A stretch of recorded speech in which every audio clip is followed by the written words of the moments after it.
Iran বনাম Israel মধ্যপ্রাচ্যের ছায়াযুদ্ধ, তেল ইতিহাস আর সংঘাতের ভূখণ্ড।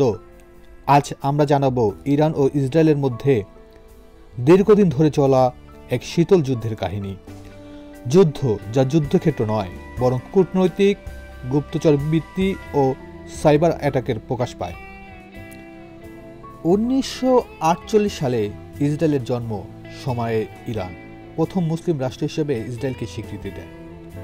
কিন্তু সবকিছু পাল্টে যায় 1979 সালে। ইরান বিপ্লবের পর ইসলামিক রিপাবলিক গঠিত হলে ইসরায়েলকে শয়তানের রাষ্ট্র আখ্যা দেয় ইরান। এরপর থেকেই শুরু হয় এই দ্বন্দ্বের নতুন অধ্যায়। 2000 সালের পর থেকে ইরান তার পারমাণবিক কর্মসূচি চালু করেন। ইসরায়েলের উদ্বেগ হয়ে পড়ে। ইসরায়েলের আশঙ্কা, যদি ইরান পারমাণবিক অস্ত্র তৈরি করতে সক্ষম হয় তবে সেটি পুরো ইসরায়েলের অস্তিত্বের জন্য হুমকি হয়ে দাঁড়াবে। এই আশঙ্কার ভিত্তিতেই ইসরায়েল একাধিকবার ইরানের পারমাণবিক স্থাপনায় সাইবার অ্যাটাক চালিয়েছে, বিশেষ করে স্টেকাইনেট নামক ম্যালওয়্যারের ব্যবহার। ইরানের অভিযোগ করেন ইসরায়েলে তাদের বিজ্ঞানীদের গুপ্ত হত্যা করেছে। 2010 থেকে শুরু করে একাধিক পারমাণবিক বিজ্ঞানী সড়কপথে খুন হয়। অন্যদিকে ইরান মধ্যপ্রাচ্যের হিজবুল্লাহ, হামাস সহ বিভিন্ন গোষ্ঠীকে সহায়তা করে, যাদের ইসরায়েলি সন্ত্রাসী সংগঠন হিসেবে চিহ্নিত করে।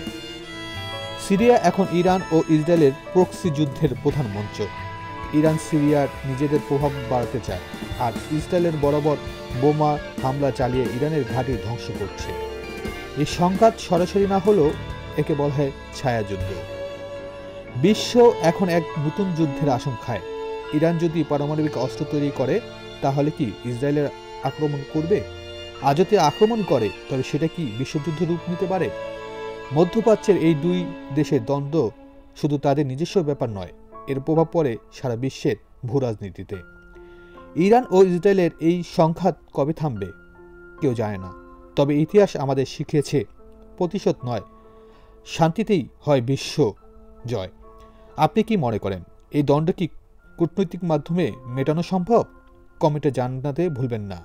ভিডিও ভালো লাগলে লাইক দিন, আর এমন আরও আন্তর্জাতিক বিশ্লেষণ পেতে চ্যানেলটি সাবস্ক্রাইব করুন।